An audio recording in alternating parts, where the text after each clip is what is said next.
After 12 years together and 4 years of marriage, my husband wants to try polyamory after falling for someone else. Original post. Hi. I've been married to my hubby for 4 years and we've been together for 12 years.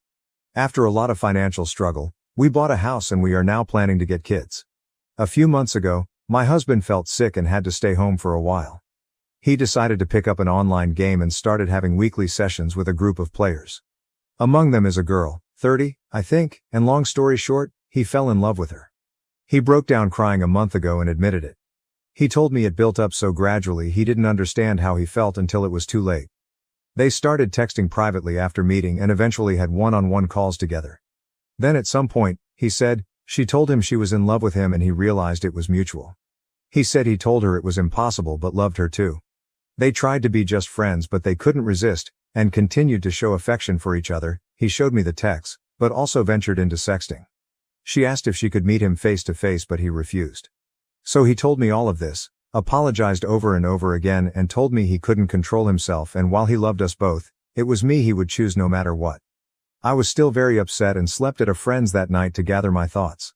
I decided to forgive him because he clearly felt guilt and wanted to work it out. I told him that while I was deeply hurt, I still appreciated him coming forward to me and being honest about what happened. We got into long conversations about how we were feeling in our relationship. I accepted he could love someone else but said I didn't like how he handled it. He agreed. And then yesterday he asked if I was comfortable opening up the marriage to polyamory. He said he still wanted to live with me and have kids but can't erase nor ignore the feelings he has for her. He says he wants to do it right and let us both see other people, with clear boundaries and communication and still be present for one another. I'm gonna be honest, it made me very uncomfortable at first. We have several friends who are poly, I know more or less how it works. But I never really thought about getting into it myself. I am not against it, it just never crossed my mind before.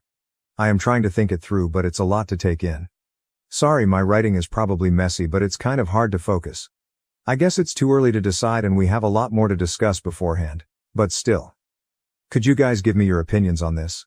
Thanks a lot. Top comments. Commenter 1, I'd be divorcing so fast. Dog of the bone. So he cheated and now wants to be able to keep cheating by calling it poly, lol.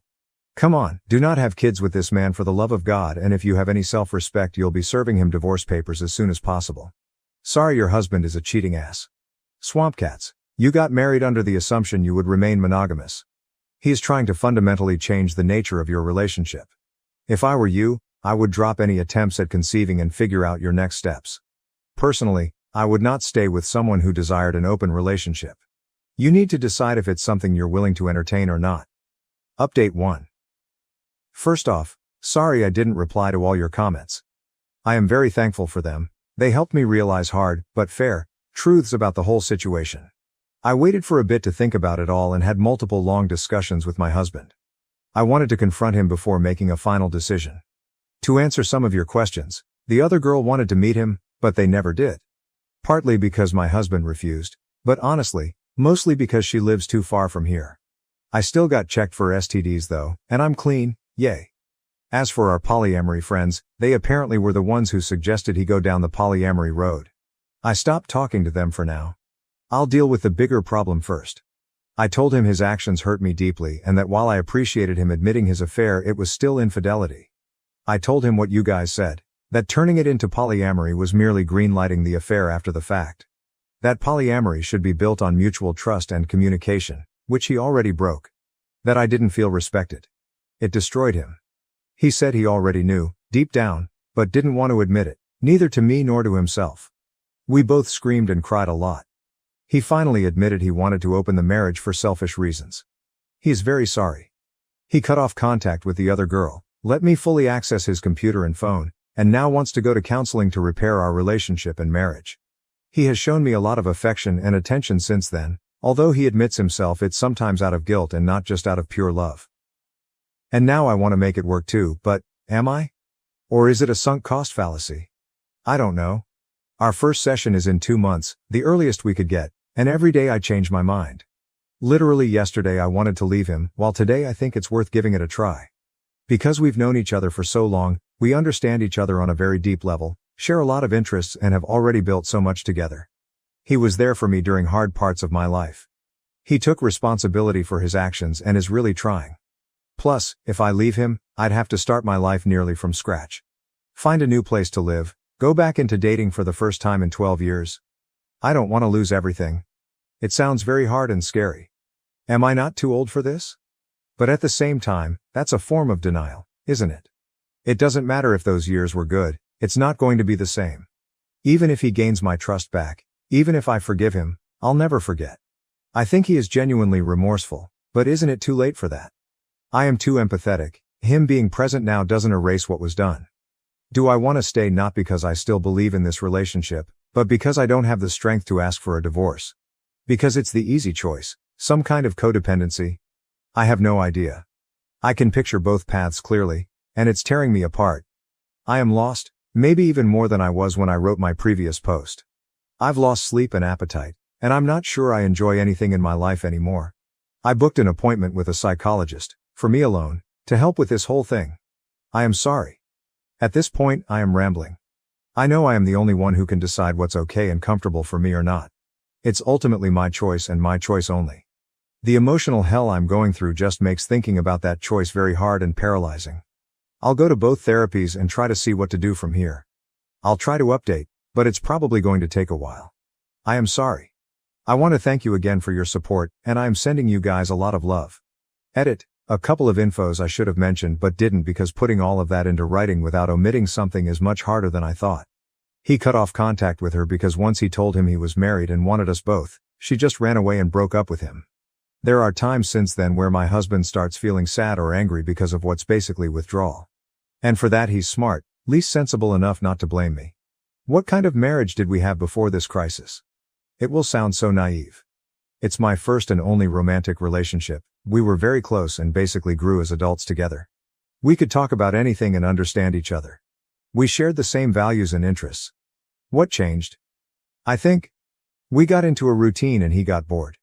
During our argument he said he was addicted to the attention the girl was giving him and that he felt I didn't show him I was in love with him enough anymore. I told him that even if it was true, he should have told me instead of having an affair. On one hand I have my faults too and I could accept this as one of them. On the other I was taking care of him and the house while he was sick. I don't think he believes it. I don't think he means it. But it makes me wonder whether I was actually a good wife for him. Even though I am not responsible for his actions. Thanks again for your support, y'all. It's a lot, to process, but it helps me. So much. Relevant comments. OP on if she and her husband have kids and plans on getting counseling. OP, kids are off the table. If we do go into counseling, and it goes exceptionally well, maybe we'll talk about it. But for now, the distrust is already there. He says I love you, but I never know whether it's to regain my trust, whether he means it or not. Even if he does he love me or is it a lie he tells himself? Dog of the bone. If you choose to stay, don't be surprised if in a year you find him talking to someone again. Cheaters are sneaky, they'll show remorse and swear they've changed. Meanwhile they're smirking inside because they've started a new affair and think they can get away with it this time. OOP. Thank you, it's obvious and well known. Once a cheater, always a cheater. But reading it helps me fight denial. I really need to break up with him. If not for myself, just to show him that actions have consequences. Final update. TLDR. We are divorcing. Hooray. TW. Emotional affair, manipulation, self-harm threats, psychological abuse. Hey, I hope you are doing well. So my soon-to-be ex-husband had an emotional affair online and tried to make me greenlight it by asking for an open marriage, where we'd be allowed to have side adventures. I refused and his affair partner dumped him. He begged me to try to reconcile with him, to which I agreed, while I was actually trying to prepare my exit. We both went to individual therapy, still am. We separated temporarily 3 times, but every time I came back, it went terribly. He was desperate. He kept trying to cross my boundaries, love bombing me, playing the victim, asking to touch me even though I established I didn't want to, threatening to kill himself if we were to divorce. I could go on and on. This made me finally realize, along with my therapist's help, a lot of self-reflection and my exchanges on Reddit, that I was in an abusive relationship. Which is an important part, actually the most important part of this update. Please look up definitions and examples of abuse, because I had no idea that what my husband had been doing all these years, even before the affair, counted as such. In his case it was psychological abuse, manipulation, gaslighting, guilt tripping, blame shifting, emotional blackmail. Nothing aggressive or mean. which turned me into a very submissive partner over the years, always catering to his needs while erasing mine. I rationalize everything. It happened subtly and gradually, and I was too naive to see it for what it was. His emotional affair and open marriage proposal were the natural continuity of that. Of course, the more I tried to get away from him, the more manipulative he got. Now that I was aware of it, I knew what he was doing. But fighting years of conditioning, even if you recognize it and succeed, is kicking exhausting and disarming. So, earlier today, I brought a friend home to assist me. We sat down, the three of us, and I told my husband we were over and I handed him the papers. It might sound dumb, but it's genuinely one of the hardest things I've ever done in my life. I was terrified. Yet he agreed. He repeatedly asked me if I was sure. He reminded me of the family we were planning to have and of our best memories together. Was it all for nothing? Apparently, yes. He was heartbroken. Clearly mad and frustrated. But still, he agreed. He signed them and went back to his parents for now. We still have to go through the whole procedure, separate our assets, decide what to do with the house and all. And he still wants us to go to marriage counseling. But right now, I feel free, for the first time in months. The last hours have been a mix of tears, celebration and godly, restful sleep. And I have to thank you guys again, because my first Reddit post was the wake-up call I needed to eventually, finally, get here. Better late than never. Thank you so much. Lot of love to you all. Relevant comments. Fiona 7305. He reminded me of the family we were planning to have and of our best memories together. Was it all for nothing? Apparently, yes. He was heartbroken. That's a special kind of asshole. Was it all for nothing? After cheating on his partner. He sounds like an insufferable dickhead, honestly. Congrats on your freedom. OOP, I know, right? The hypocrisy, the nerves of this man. The worst part is that he appears very charming to everyone who knows him, myself included. Hell, a lot of people from our circle, who are aware of what he did, still think he's a good person who just lost himself for a while. I guess it's hard to accept that the ones we love can be terrible people too. Any decision, 470.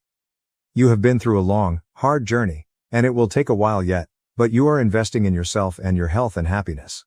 Good for you. Continue self-care, and practice safety and security. Slow down and heal so that you will be strong and ready to seek and recognize true love. Wishing you a joyous future. You can do this. Oop, thank you. I'll do my best. I like to think the hardest part is behind me, but this story taught me to expect the worst. Whatever happens though, from now on, it's me first. I deserve love and happiness and I'll fight for it. Update 3. My previous post should have been the final update. I wish, God I wish. But no, of course not. Of course it got worse again. Fuck my life. After my soon-to-be ex-husband signed the divorce papers, we went no contact, or at least, I tried to. He still sent me text messages, voice messages, and tried to call me multiple times. He even sent me a long letter full of statements such as, I'm concerned that your mental health is deteriorating. I believe you need antidepressants to help you feel like yourself again. Or, your trauma is understandable, but it probably makes you want to punish me by making irrational decisions, like divorce. Or, I am afraid you are surrounding yourself with questionable influences that have bad agendas. Please let me help you see it through. He claimed that the crisis was just as hard for him as it was for me. People told me he was escalating and that I should protect myself. I should have listened immediately, but I didn't react soon enough. Then he came to our street. He arrived uninvited and pleaded with me to give him a second chance. He said he wanted to be there for me and for us, insisting that he didn't deserve any of this. I started to feel distressed. He saw that I was unwell and wanted to comfort me, so he hugged me. But I didn't want to be touched. I'm pretty sure I told him no. I think I screamed no multiple times, but my memory is fuzzy. Either I misremember, or I did say no and he ignored it and didn't stop. I know it's just a hug, but it triggered a severe panic attack. He called emergency services, telling them he was worried about me because I wasn't myself. I had to ask the paramedics to make him leave. After that, he told me he was there for me if I needed him, but he thought we needed space. He contacted half of our social circle to inform them that I was unwell and needed support, our mutual friends, my colleagues, our neighbors, my physician. People reached out of the blue to ask if I was okay. I became paranoid, unsure of who to trust anymore. Close friends, my therapist, and people here helped me see things more clearly. My lawyer filed a restraining order against him, but unfortunately, It was refused. Not enough concrete evidence of a threat, apparently. I want to scream? We submitted a second request, which is currently being reviewed. In the meantime, I've moved into an apartment of my own. He doesn't know where I live. Hell, almost nobody does. I constantly wonder how he reacted when he found out. I'm still paying my half of the mortgage because nothing has been decided regarding our house yet. It's financially very hard for me, but I do feel safer. I am feeling much better, although I remain haunted by constant stress, sleep disorders, nightmares, nervous tics, random bursts of tears and rushes of anxiety. My physician prescribed me sedatives. They do make it easier. I realize I'm isolating myself more and more. I try to fight it, but I'm really afraid that sensitive information could leak, even accidentally. I've started reaching out to my closest friends again, as much as I can. I'm trying to come back here on Reddit. I keep going to therapy. It's necessary. Because one part of me, the part he cultivated for so long, urges me to stop all of this. To go back to the house, cancel the restraining order, cancel the divorce, call him, apologize, and repair our relationship. It would be insane. I am not going to do that. I do not listen to that little voice. I don't. But when your defenses are attacked over and over again, it becomes incredibly hard to reason properly. I can't wait for the divorce to be over. I just want to move on. I want all of this to be behind me. I'm sorry this is bleak. I wish I would have left sooner. I just hope this can help someone. Anyone. Relevant comments. OOP needs to get cameras for her new place. OP, I already have a Ring doorbell. I am waiting for this month's salary, which should probably arrive today or tomorrow, to buy additional cameras. I also got my landlord's authorization to add latches to the door. I hope this will help. OOP talks with her therapist about how manipulative her ex is. OOP, my therapist is aware. She stopped putting gloves on a while ago and straight up said his behavior is abusive. She encouraged me to move out and gave me a lot of grounding and breathing exercises to help me when it gets overwhelming. As I said in another comment, I'll see if I can find someone else, maybe specialized in trauma, but the waiting list can be very long here. I've been journaling for a few months now and it's true that it helps a lot. As for my friends, I have a couple ones I really trust and they already know everything. I am trying to find a balance between venting to them about all of this and keeping some lighter, positive interactions. Anyway, thanks for your support. It means a lot to me. At my best friend's wedding, the groom admitted he wasn't sure if he wanted to marry her. What should I do? Original post. Alright, was just a MOH in a wedding that ended in an absolute shit show and I have to tell someone about it because I don't even know what to do or if I should do anything about this. I'm at a total loss. This was a first for me. My childhood friend was getting married today to her high school sweetheart. The wedding was a long time coming. They've been together for 6.5 years and share a 2-year-old son together. They've been engaged for 3 years now because they delayed planning the wedding after she unexpectedly got pregnant with their son. So now the wedding was finally here. Earlier this year she set a date and started planning. I was engaged this year and got married in July and originally was just supposed to be a regular bridesmaid. The bride's sister was supposed to be the MOH, but they had a falling out. Basically, the bride would always call her sister ranting about her fiancé every time they would fight, which caused the sister to form a pretty negative opinion of him. Sister lives across several states away and doesn't see everything that goes on here. Her mind jumped right to abuse and she told the bride if she marries him, she's not coming to the wedding. Now here's the thing. Their relationship isn't perfect. They are young. They went through a lot very quickly and very young. Getting engaged, unexpected pregnancy, moving in together, all happened very fast. They fought a lot. I had my concerns at first. But after spending a lot more time with them I saw how much they genuinely loved each other, parented their son together well, and we're working towards a future together. The bride and I have been close friends for so much of our lives, she is like family to me. I care for her deeply. When she asked me to step in as MOH, I said yes for those reasons. Cut to today, the wedding day. Everything was going well. Groom was getting emotional when they did their private vows, and before walking down the aisle he was still wiping tears. It warmed my heart. Looking back now, I wonder what the heck was going through his head. Not sure they were tears of joy. As the night went on the bride mingled and danced with her family. She had so much family that traveled from many states away to be here and she wanted to be a good hostess to them. The groom was usually off talking with his own family when she was doing this, but for the most part they stayed together. They sat together, ate together, danced to a few songs, played the shoe game, then they were mingling separately with their families. Didn't think that was a big deal, as this is often how receptions go, with so many people there pulling you in opposite directions. At one point they both went inside the venue, reception was outside, for a while, and then she came out alone. She continued to chat with family, and then after a little bit realized he was nowhere to be found. After a while of searching, we found him wandering around outside, going for a walk. Bride was pretty distraught at this point. I will add that the groom did have a good amount to drink during the party. Apparently when they went inside the venue, he was angry at her for not spending enough time with him during the party and said they were hardly together the whole night. Once he got back from his little walk, they were just arguing inside their room, I guess. At this point a lot of guests were leaving, and the ones left, me, my husband, the rest of the wedding party, and their immediate families, didn't really know what to do. We were supposed to do a big send-off for them, so we were just kind of waiting for that. We packed up all the stuff, broke down all the tables and chairs, loaded it in cars, and just waited. Me and the other bridesmaids pulled her aside to talk to her, but she was pretty deflated at this point. Apparently the groom had taken his ring off and told her he wasn't sure he wanted to be married to her. At their wedding. Mind you, they've been living together for 3 years. They share a child. They've been dating since 2018. Nothing about this was rushed other than maybe their ages. They are quite young, but I never thought of them as immature until this stunt he pulled at their wedding. Over not spending enough time together at the reception. Like, sorry, why not just not leave her side then? I just don't understand at all. We finally decided to just load their stuff in their car and tell them it's all loaded and they should probably go ahead and go to get some sleep before their flight tomorrow. At the car we hugged goodbye and I left to come home. This girl is one of my absolute best friends. I hate that her beautiful wedding was ruined by her husband being petty and stubborn. She was in tears and distraught on her own wedding day. It's just awful. I don't really know where to go from here, if this is at all normal and something they will get past, or if this is more serious. I genuinely am rooting for them, but this whole situation just has me sitting in my car feeling confused and worried for my friend. They're leaving for their honeymoon tomorrow. Don't feel like it's an appropriate time to reach out and try to talk to her about all of this. Any advice is appreciated, I guess.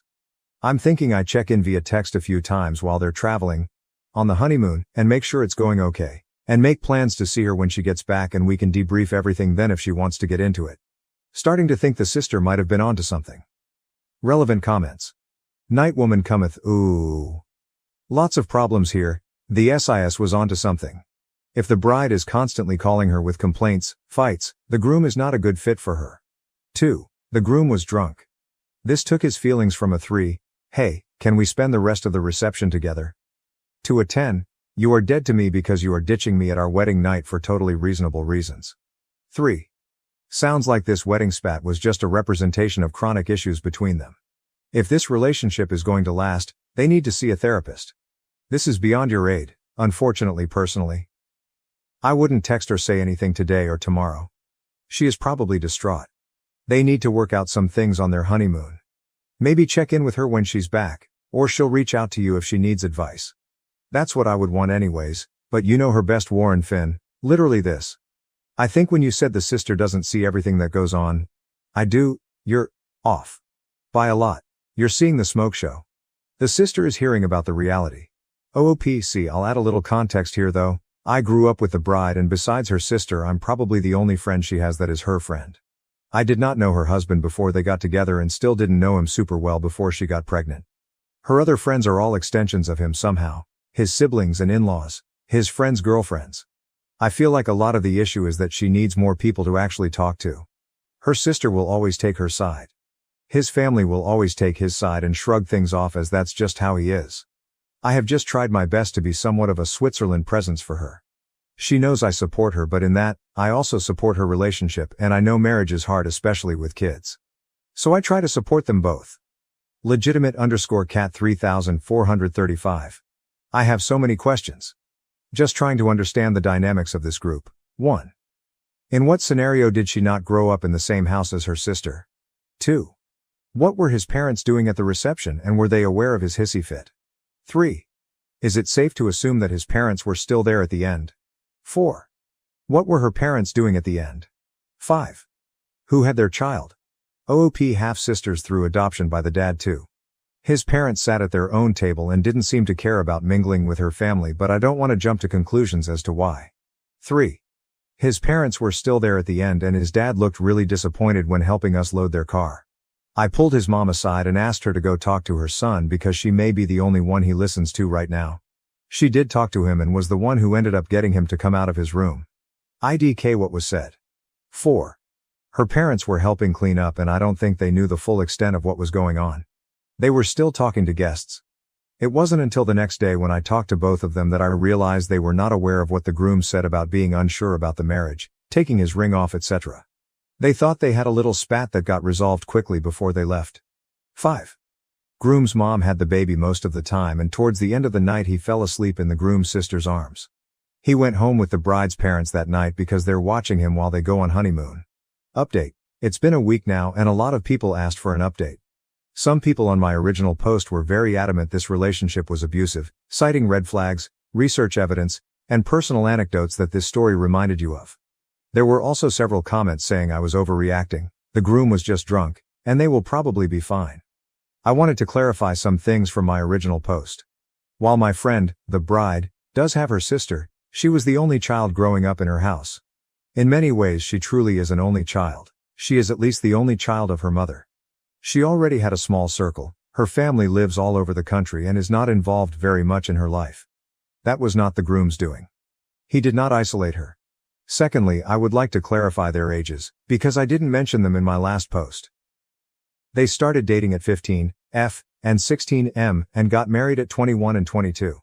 Part of the reason I omitted it originally is because I didn't want people jumping to conclusions about their relationship because of their ages. There is a lot of stigma around getting married young, especially on Reddit. And I get it, the odds are stacked against you. That's why I decided to put their ages in now, because I realize it's important to understand they really do have so much growing and learning to do still. Now on to the update, it's pretty short. She Snapchatted me later that night after they got to their hotel and said as he began to sober up, he was realizing all that he ruined and was very apologetic. He realized they didn't get to do their last dance, their send-off, the bouquet and garter toss. She said he was crying. They talked it all out and she said it sucks that their wedding ended that way, but it was amazing up to that point, and the important thing is that they're married and going to spend the rest of their lives together. She said they're going to work past it and I asked how. Do you have a plan? Just want to be sure. She said they will work on their communication skills and I once again recommended therapy. She said they'd talk about it and consider it, then they were off on their honeymoon and seemed to be having a great time. I've checked in a bit when she has Snapchatted me some pics, and they're doing well. She knows she can always come to me, and she knows I'll support her no matter what. Right now I'm gonna do everything I can to help uplift them as a couple and help them form some better communication habits. Her sister didn't support her choice to stay with him, and that's why sister is not in her life anymore. I don't want that. I will support her choice. Period. A few key takeaways. Be careful drinking on your wedding day. You don't need that much. The last thing you want is to get drunk on your wedding day and do something stupid as a result that you can't take back. One commenter put it really well. You may be able to overlook your partner's ugly parts now, but are you willing to let this be your life if they never change? I know there's a lot of people in this subreddit that are getting married, so I hope someone can learn something from this story. Relevant comments. Comment 1. I skimmed OOP's responses, and she literally says the friend likes to use Snapchat because the messages disappear, so the groom won't see them if he goes through her phone. Then she adds a nice little tidbit that he's very controlling. But somehow the takeaway is to be careful about drinking on your wedding day. And the couple is doing well? I'll chalk OOP's utter lack of discernment up to her age as well because I'm going to assume she's also 21. 22. Comment 2, he definitely sounds like an abuser, but I guess OP is one of those people who thinks abuse only counts if it's physical. But he's definitely emotionally abusive at the least. What OP is seeing is an abuse-love bomb cycle. OP mistakenly thinks the love bomb stuff proves that he loves her so much, when in fact that's merely a tactic to keep her from leaving him due to the abuse. Comment 3. How is the main takeaway? Don't drink too much at your wedding. People get wasted on their wedding day and don't take their ring off and say they shouldn't be married. I would say that's far more frequent than whatever this is. Comment 4. OOP missed the point so hard I'm almost tempted to call her a troll. Like, how do you write that all out, then not have a fucking epiphany that the relationship was built on rotten foundations? Oh, but I've seen how much they love each other. And love is rarely enough to fix a fundamentally broken relationship. Those two need actual, professional help and all they're doing is sticking their head in the sand. After years of bullying, my sister invited me to dinner. When I arrived, She made me clean up, calling me a pathetic waitress. My parents have never concealed the fact that my sister, Helen, has always been the best child in the family. The youngest of my parents' children, she was considered their miracle child. Despite having serious health issues, my parents had been trying for years to have another child after me. My parents were effectively told to give up on growing their family after my mother experienced problems following my delivery, which prompted physicians to advise against getting pregnant again. But my mother defied all expectations and got pregnant again 5 years later. For my father, who was thrilled about the possibility of having another child, this news was nothing short of a miracle. This position as a miracle baby had a significant impact on my sister's upbringing and the way my parents regarded her. They have always treated her like a queen, going above and beyond to make sure she has the finest of everything. Her unique position within the family was further cemented by the lavish celebration of each of her accomplishments and milestones. It was obvious to everyone, including me, that my sister had a special and elevated place in our parents' affections, since this partiality was never covert. Rather, it was publicly expressed and accepted. Not to be misunderstood, my parents also made sure I had all I needed. However, their treatment of me frequently seemed like an afterthought. For example, school functions. My parents would always choose to go to my sister's function if we had activities on the same day. As if my wants and occurrences were somehow less significant, they would explain that she was the youngest and so required them more. My parents still treasure the innumerable childhood photos of my sister that are painstakingly arranged in albums. They haven't even saved one of my albums, on the other hand, saying that my photos were lost in a storm. I would have liked to see how I grew up, therefore I wish they could have at least saved a couple photos. When my early life wasn't kept the same way as my sister's, it's difficult to avoid feeling like an afterthought. When I was growing up, my sister Helen's problems, no matter how minor, were promptly addressed and fixed. However, my father would brush me off and label me spoiled if I ever complained or wanted something. My mother would reprimand me for being more confident like my sister and accuse me of being overly theatrical if I ever felt nervous about trying new things or approaching strangers. I always felt that my sister's worries and emotions were more important than mine because of the way my parents treated me. Then came the game of blame. I was also held accountable for my sister's activities if she ever committed a transgression. My parents say that since I was the eldest, I ought to have taught her to be better. Because of my birth order, I was always held accountable, even if I had nothing to do with her behavior. This unwarranted ongoing blaming made me even more of the underdog and made me live in perpetual shadow of my sister. Helen didn't help either. She was well aware of how to take advantage of her status as the favorite child, and frequently used it to outdo me or get away with things. She would often coerce me into letting her use my possessions or put on my clothes without my consent during even the most minor arguments. She would go to our parents and complain if I ever ventured to object, accusing me of being conceited and self-centered. I would unavoidably receive criticism for not sharing and be made to feel guilty in every circumstance. But Helen's actions were distinctly biased. She was always very protective of her belongings and never let me touch them. We shared a room for a long time, and she aggressively protected her side and possessions. The dynamic remained the same even after we went into different rooms. She was quite particular about her belongings, but she always wanted me to be understanding and giving with mine. It was discouraging and frustrating to experience this double standard. I always felt alone and underappreciated because of Helen's ability to control circumstances to her advantage and my parents' steadfast support of her. They believed Helen could do no wrong, while I was always in the wrong, regardless of what I did. I had severe depression as a result of my parents' and sister's behavior. As a teenager, I experienced severe problems with my self-image and my confidence began to decline. Particularly when Helen would argue with me or make fun of me, the tension was unbearable. I was constantly on edge due to my fear of confrontation, and I frequently felt like I was about to have a panic attack because of my parents' combative yelling. I would feel as though I was choking beneath the weight of their disappointment and rage when they approached too close during their outbursts. My family didn't seem to be aware of or concerned about my difficulties. With no one to turn to for help, I felt like an animal in a cage, caught in a vicious cycle of mental and emotional suffering. Writing down my thoughts in a journal was therefore the only thing that gave me comfort. I would write my heart out on those pages every night, sharing my sorrows, disappointments, and anxieties.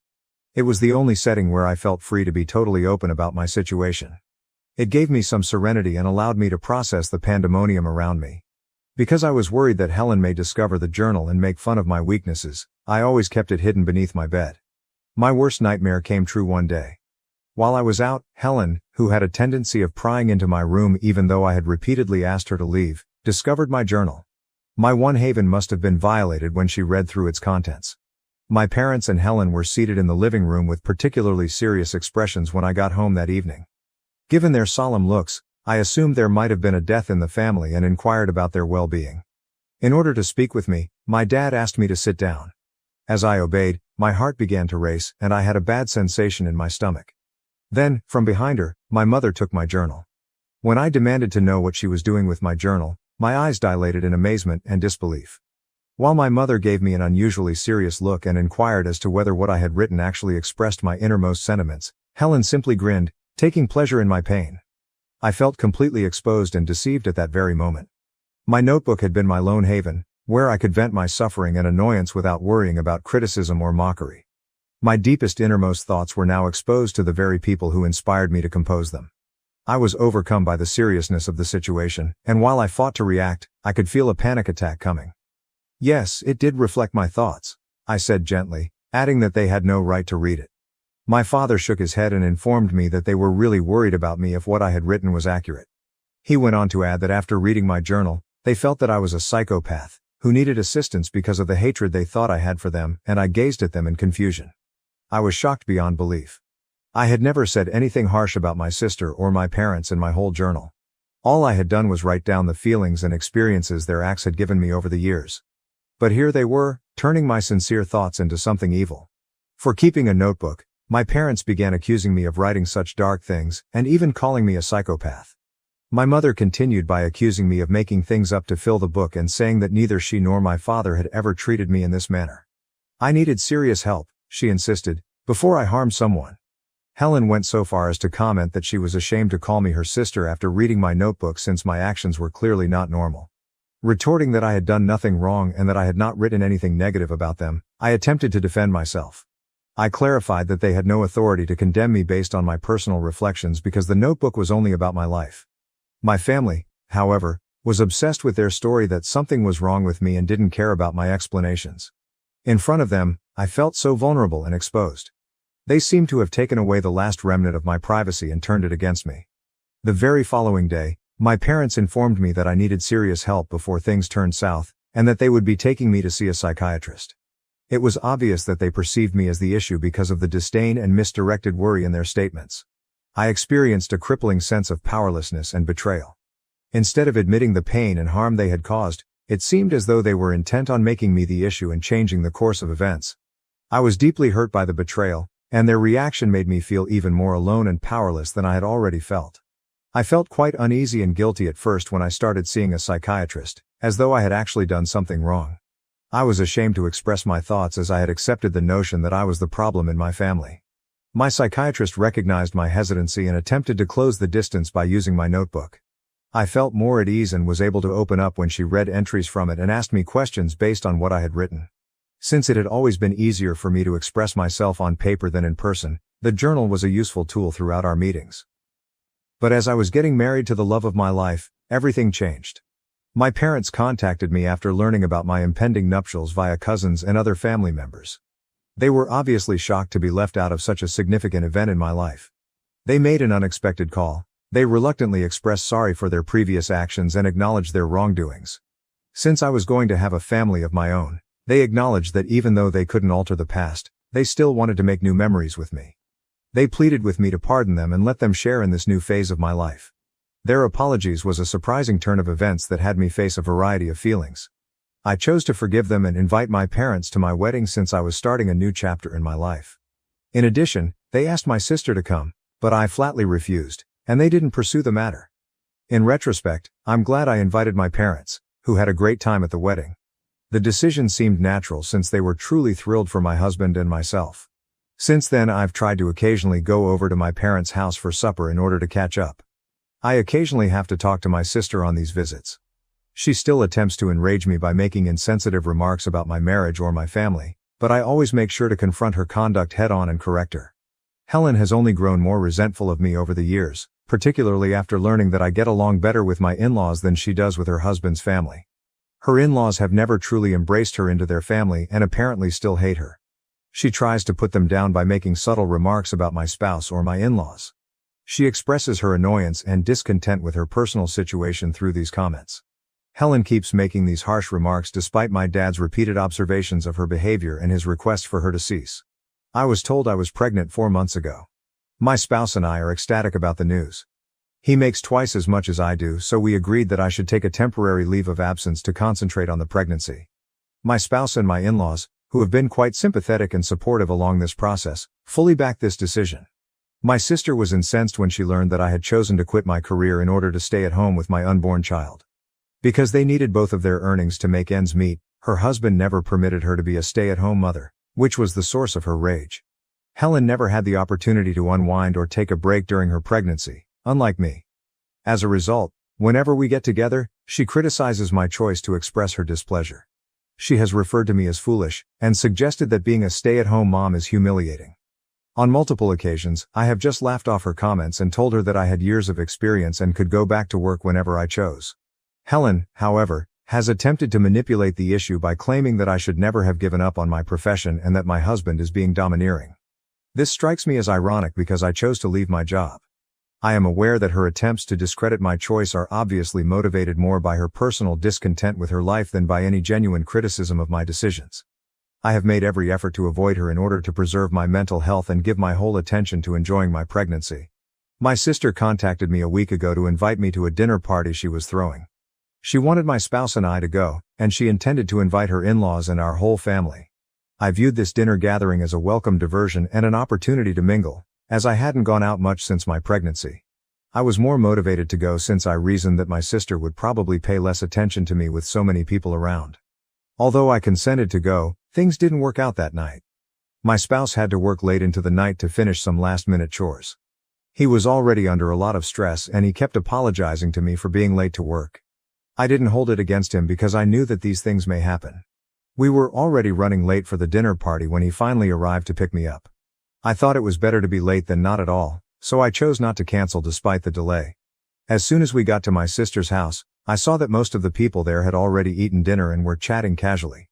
My dad doesn't feel comfortable driving at night, so even my parents went after supper. My sister chastised us for being late right away, and although I didn't blame her for being irritated, I took the initiative to apologize on my husband's behalf because he was obviously humiliated by the circumstance. I was relieved when Helen ushered my husband to a chair and brought him a plate of food, but she drew me aside and led me into the kitchen. There she disclosed that there was no food left for me because everyone had already consumed their second or even third helping. This realization surprised me, especially since I was already really hungry and felt even more so because I was pregnant. I was disappointed, but I decided not to dispute or voice my displeasure. I told her that I could just order something online because I knew that our tardiness had caused this trouble. I could still eat in this manner without creating any more trouble. It was nice of her to nod and offer to order me something. However, she informed me that the least I could do tonight was wash the dishes because I had arrived so late and hadn't contributed much during the evening. I was surprised when she asked. I sneered and informed her that I hadn't anticipated being asked to work for her just because I was late for the dinner party invitation. Because I was late, I thought it was ridiculous to expect me to clear her visitors' plates. She reacted quickly and angrily. As her sister, I should be helping her, especially since she's been cooking so much all day, she shot out in a low, angry tone. She said that as my mother had assisted her in serving the guests at dinner, I should do the same because I was related. Helen made it clear that she wanted my assistance because her husband was never helpful in the kitchen. I countered that Helen shouldn't have invited so many people if she was feeling overburdened. She responded angrily and contemptuously, telling me that the least I could do was to keep quiet and provide her a hand because I would never be able to comprehend her predicament. In a scathing comment, she went on to say that it wasn't a huge problem if I assisted her as well because, now that I was pregnant, I was just a pathetic waitress for my husband at home. Her scathing remarks caught me off guard and were really painful. The weight of her remarks caused tears to build up in my eyes, adding to my already present feelings of hunger and emotional vulnerability. I hurried into one of Helen's bedrooms and closed the door behind me because I didn't want her to see me in distress. I had to locate a place where I could gather myself. Once inside, the usual feeling of being unable to breathe was overwhelming, and I could feel my old panic attack beginning to re-emerge. I fervently prayed that no one, including my spouse, would notice my misery and pursue me. I needed this alone time to get some peace and regain emotional control. After calming down and giving it some thought, I believed that Helen deserved to be disciplined once and for all because of her constant remarks and the way she continued to treat me. I made the decision to act against her. Finding all the pictures I had taken of my old journals was the first thing I did.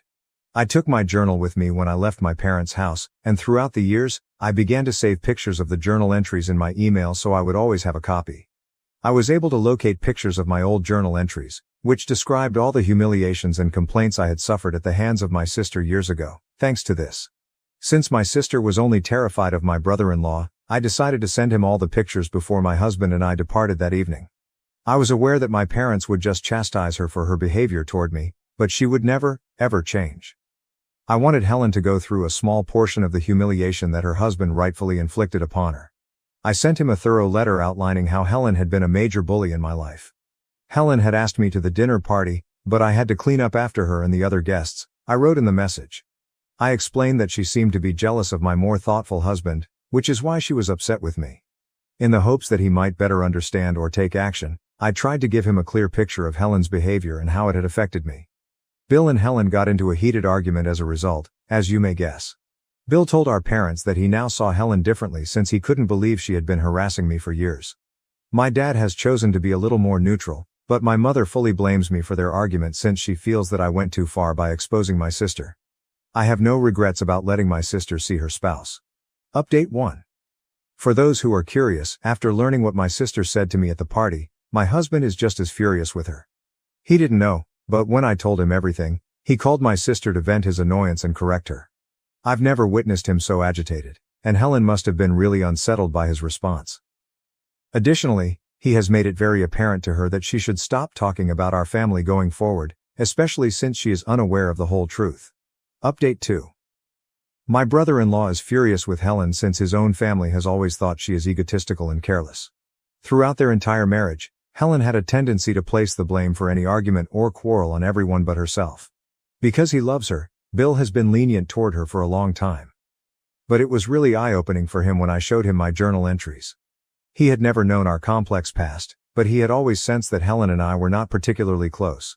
He had only witnessed a superficial aspect of our relationship and was ignorant of the seriousness of the problems that had existed between us because Helen had conveniently never told him the truth. His perception of my sister was drastically changed after hearing my side of the tale, which at last filled in a lot of the blanks. It demonstrated even more how accurate his family's assessment of Helen was. Bill told me all of this when he contacted me this week. He also wanted to hear it all straight from my point of view.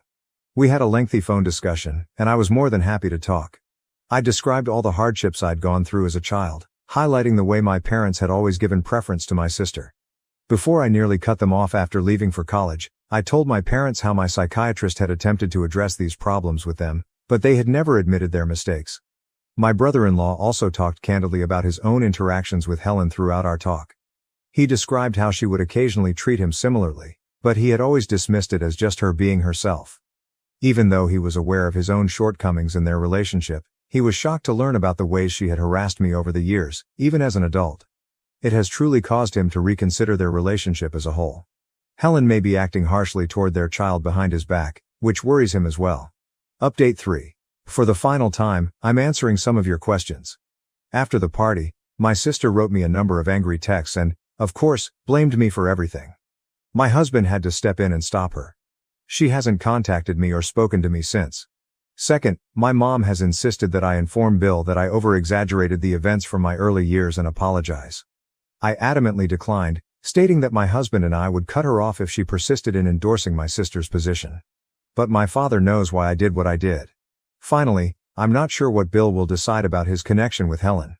My ultimate objective was to expose my sister and show her that she couldn't continue to get away with disparaging me. I have absolutely no regrets about what I did. Bill is now entirely responsible for determining what is best for his future. My parents and golden child sister ditched me on my 15th birthday, so I threw a fake party with their work friends and exposed the truth. I celebrated my 15th birthday 3 days ago, but things didn't go as expected. On the morning of my birthday, my parents enthusiastically informed me that they had planned a surprise family trip to the Poconos. I was ecstatic since, as the less important younger sibling, I rarely get surprises like this. I was quite happy. However, a few hours later, when I finished packing and walked downstairs with my bags, I discovered that my parents had already left. Only my older sister, Alex, 17F, the golden child, was there for me. She smiled, so I knew something was wrong. When I questioned what was going on, she said I didn't need to pack my things and could go back upstairs to unpack. I assumed the trip had been canceled, but she informed me that there would be no family vacation for me and handed me a sheet of paper with a list of responsibilities. I was perplexed until she stated that my parents and she had agreed that, despite the fact that they had surprised me with the vacation that morning, they had a debate, and Alex believed it would be best for me to stay home and study because our finals were approaching. She, of course, got to leave because she had completed her assignments. If I became bored, I could do household tasks. Then she chuckled and said I should thank her for giving me time to study rather than spending it with our family. I was so wounded that all I could do was inquire where our parents were. Alex informed me that she had already dispatched them to the airport and had stayed behind to tell me in person as a birthday gift to me. She explained that my parents couldn't bring themselves to break my heart, so they let Alex give the news, which she obviously loved. I knew she enjoyed embarrassing me. I returned upstairs with my things, resisting the impulse to cry in front of her. After hearing the front door close, I broke down and cried for an hour. Alex had always despised me and I knew my parents would always support her. But I never expected them to be so harsh, particularly on my birthday. After I cooled down, I became enraged. I had texted my pals earlier, explaining that I couldn't hang out due of the trip and now I was trapped at home alone. So I decided to get revenge at my folks and Alex. I went to my father's office and used his MacBook to discover essential contacts. I called everyone and invited them to a surprise anniversary party for my parents that evening. Because I was only a child, the majority of them agreed to attend, thinking it was charming. I did the same for my mother's contacts, and because neither of them had password-protected devices, it was simple. Then I decided to text Alex's boyfriend on Instagram, inviting him to the party that evening. I also invited my own friends and had them help me decorate the house to make it look like a party. Around 7 p.m., the visitors I had invited began to arrive, but they were surprised to see that my parents were not present. I kept telling them it was a surprise and they'd find out what was going on later. After all of the guests had come and we had taken a group shot, I decided to carry out my plan. I informed the guests where my parents were and how they treated me. I explained how my parents always did everything Alex said and how I was treated like Cinderella. I had never discussed any of this before that day. I told how my parents had abandoned me on my birthday, without even trying to explain in person, since Alex thought it was the appropriate thing to do. Many people were startled because my parents presented themselves as lovely and decent. However, respectable people do not do this to their children. After I completed telling my narrative, I explained that this was exactly why I organized the party, to expose my parents and sister. Finally, I showed them the chore list Alex had left for me. I could see Alex's boyfriend standing in the corner, stunned, because he had no realized Alex had such a vicious side. Everyone was silent following my remarks. People eventually began to leave, some without saying anything, while others approached me to console me before leaving. The only thing I felt guilty about was wasting their time, but I was not too concerned. After everyone left, I texted the group photo to my parents and Alex with the following caption: "Had some people over for my birthday party today. I believe I'll start with the list Alex left me." It was a fantastic strategy. My parents reacted quickly after I sent the message, insisting that I solve everything right away and informing me that they would be returning on the next aircraft. I blocked them all and went to my closest friend Fiona's house with my belongings, knowing that my home was no longer mine. Fiona and her parents were lovely people who always said their doors were open. So I decided to take them up on their offer. I had no idea how long they could sustain me, but I was pleased they opened their home so generously. On my birthday, I did not hear from my parents. But the next day, they went to Fiona's place. Nobody was shocked that I had decided to stay with Fiona, as we had been best friends since childhood. When they arrived, Fiona's parents refused to let them in, claiming they had no business trying to talk to me after I'd made it obvious I was not interested. However, my parents began to threaten legal action against Fiona's parents. I was afraid, so I told them to invite my folks in and I'd be ready to chat. My folks were infuriated. They said I had no right to contact their business associates because their reputation was already tarnished. None of their co-workers or associates were ready to speak with them anymore, and some had even blocked my mother and father. They blamed me for this, which was understandable given that I planned the entire operation. I informed them that if they had been kind and not insulted me on my birthday, I would not have done this. I ended up yelling at them for always treating me worse than Alex, saying to them they had ruined my life and that I would never forgive them. Things became quite hot, and we were all yelling at each other so fiercely that Fiona's parents had to intercede. Fiona had to take me out of the room to help me calm down. When I finally calmed down, her parents approached me and told me that my parents had departed. They also told me that my parents would not be able to speak with me until I was ready to face them. Then Fiona's parents advised me to pursue legal action, such as emancipation, because it had become evident that my parents couldn't care less about me. They felt it was time I cut them out of my life for good. After discussing this with Fiona's parents, I decided to consult a lawyer, and we are currently considering emancipation. I'm still perplexed because this is a big decision, and I don't want to regret it in the future. However, at the current rate, I doubt I will. Yesterday, my parents contacted me again about my choice. Last evening, I received an email from my parents, which I recognized based on the address. I tried hard not to open it, but curiosity got the best of me and I read it. They began by saying that the reason they surprised me with the vacation was that one of my father's clients had opened a new spa and resort in the Poconos, which was a bonus for my father. He had chosen to seize the opportunity around the same time as my birthday. However, when Alex mentioned my exams, they didn't want my grades to suffer simply because I went on vacation with them. They couldn't believe I had misinterpreted the situation and attempted to get revenge on them for it. They stated it made them feel like they had failed to raise me properly. According to them, Alex was simply attempting to be a nice, caring big sister, and there was no reason for me to overreact. It was all rubbish, and I was quite irritated. I almost gave up reading halfway through, but the second portion was about how furious they were that I had included others in our family drama and aired our dirty laundry in public. They stated that they never expected or wanted this to happen. They said that if I had just spoken to them directly about my concerns, they might have been able to resolve them. Instead, I took such harsh measures. They conceded that Alex's list of responsibilities was excessive, but they stated I should have called and questioned them about it. They said that if they had known I felt excluded, they would have returned right away. They insisted that the manner I handled the matter was unexpected, and they felt awful about it. They said that it was an unfortunate mistake that had been blown out of control. They want me to talk to them and work things out, but I'm not sure what I want to do. I have extremely mixed thoughts about this. Please help me. Am I the jerk for holding a party and exposing my parents to their co-workers and business associates after they ignored me while on vacation? Update 1. Okay, so most of you believe that what I did was perfectly acceptable and that they deserved it, therefore I have nothing to apologize for. I've decided not to apologize. I disabled the email address they used to contact me, so they couldn't reach me again. I know they may build a new one and try to contact me, but I'll just continue to block them. I've decided that regardless of what they say, I will not answer or even read it. It's simply not worth it, it will only exacerbate my problems. As for emancipation, I've chosen to go for it. It's a big deal, and I know I'm still young, but Fiona and her parents have guaranteed me that they'll be by my side no matter what happens. They even offered to formally adopt me if it would make me feel more comfortable, which it could, but I haven't considered it yet.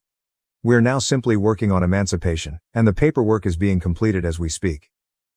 I'm not sure how my parents will respond, because when they wrote me the email, I could tell they were unhappy that I'd chosen to live with Fiona and her parents. This makes little sense to me because, based on how I've been treated throughout my life, it's clear that they don't want me around as much as they want Alex. That is evident to me, but they are still attempting to reach out, which is perplexing.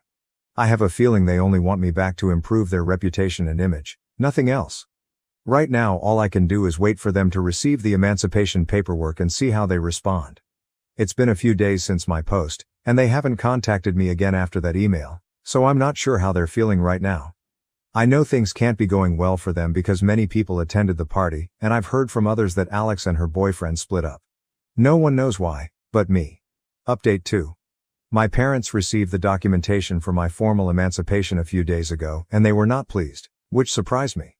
They phoned Fiona's parents, and there was a heated argument. Apparently, my parents assumed Fiona's family had set me up and were controlling me, believing I wasn't acting on my own free will. This didn't make sense to me. Do they know how terribly they've treated me in the past? Of course, I am doing this on my own accord. I had anticipated this type of reaction following my previous post, as many of you pointed out that they merely wanted me back to maintain their image as a happy family. They probably assumed everything I said during the party was simply me being bratty. When I didn't return to them, it enraged them because I was finally standing up for myself, and they couldn't take it. Unfortunately, this is already happening. They can call Fiona's parents whatever they want, but it won't change the fact that they deserve it, and they no longer deserve to be my parents. Fiona told me that my parents called her parents every term in the book and threatened to take them to court, stating they had no right to subject me to this. They also threatened to injure them, which is ridiculous because it is prohibited and will just make them appear worse.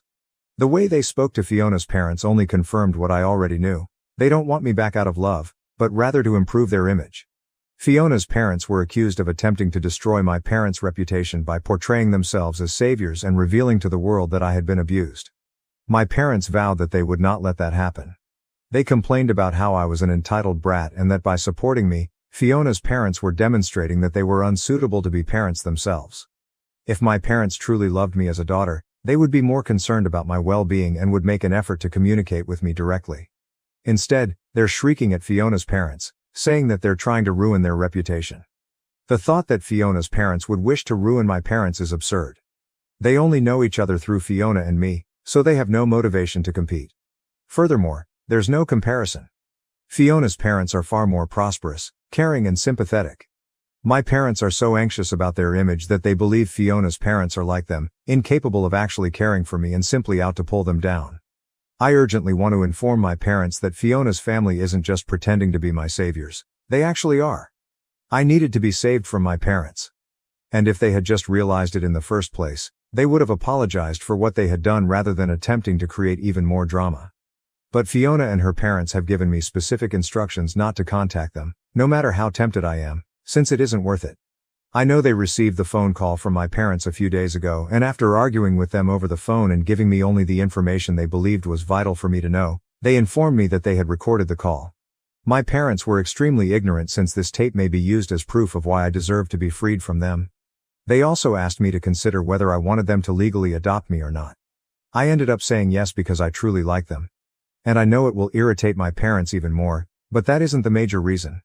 It's largely because I believe they are really kind-hearted and great people, and having Fiona as my sister will be a bonus. So I'm totally in.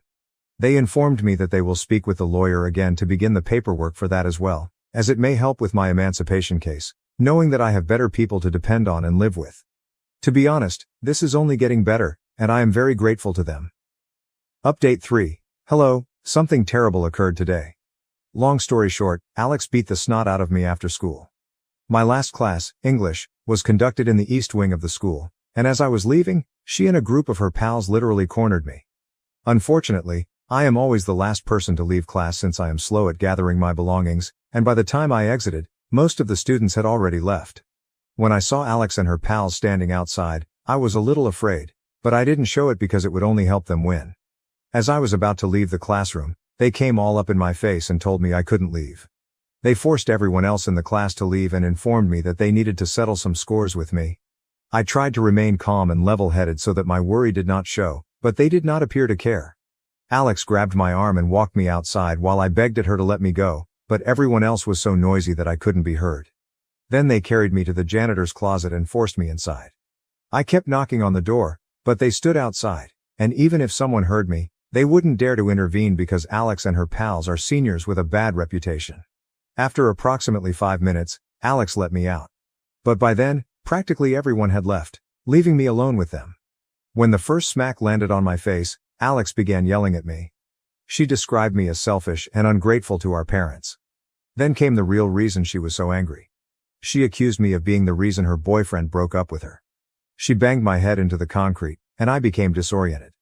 She took advantage of this by repeatedly hammering me with her fist while her buddies laughed. It was terribly painful, and I attempted to defend myself, but Alex is several inches taller and considerably heavier, so there wasn't much I could do.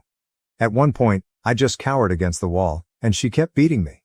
When she was finished, she kicked me one more time before leaving with her buddies while I wailed against the wall. About 15 minutes later, Fiona discovered me sitting on the floor, crying profusely. When I informed her what had happened, she helped me get up, and instead of walking home, we grabbed a cab because I was in no shape to walk. When we came home we told her parents everything and they looked glum. They quickly contacted the school, followed by the police. It's barely been an hour and they've spent the entire time on the phone, but Fiona is taking care of me. I'm fairly bruised up, the bruises are just beginning to show and everything hurts. But I know Alex will receive her karma for this and it will come soon. Update 4. Hello, I have a lot of things to say, but I will try to make it short and sweet. Alex banged me up last week, but happily, the school stood up for me. They shared security footage from that part of the building with the police, making it simple to charge her with a misdemeanor. She received community work to compensate for it, but the best part was that she was suspended for the following 6 weeks. That means she won't be able to attend prom, which she was really looking forward to. She will also be seated separately for her finals, rather than with the rest of her class, which means she will be unable to scam her way out of them. I believe it is well deserved, and I felt vindicated when Fiona informed me about it all. Another wonderful thing that happened was that, following the disaster with Alex, my parents chose to relinquish their rights to me. That's correct, they have terminated their parental rights, and the paperwork has been signed. So I'm finally free, and Fiona's parents are about to legally adopt me. I'm really grateful to them for it. My parents told me that after everything that had happened, they no longer wanted me in their family. I know they'll attempt to make it appear that I'm at fault, but I don't think anyone will believe them. It makes no difference to me if they give it their all. To be honest, I am finally part of a happy family. I can assure you that my new sister and parents will be considerably superior to those I had previously. I can't believe it's finally working out for me. This is possibly the happiest I have felt in a long time. I even forgot about my upcoming finals, but Fiona and I are going to crack on and show everyone what I'm made of.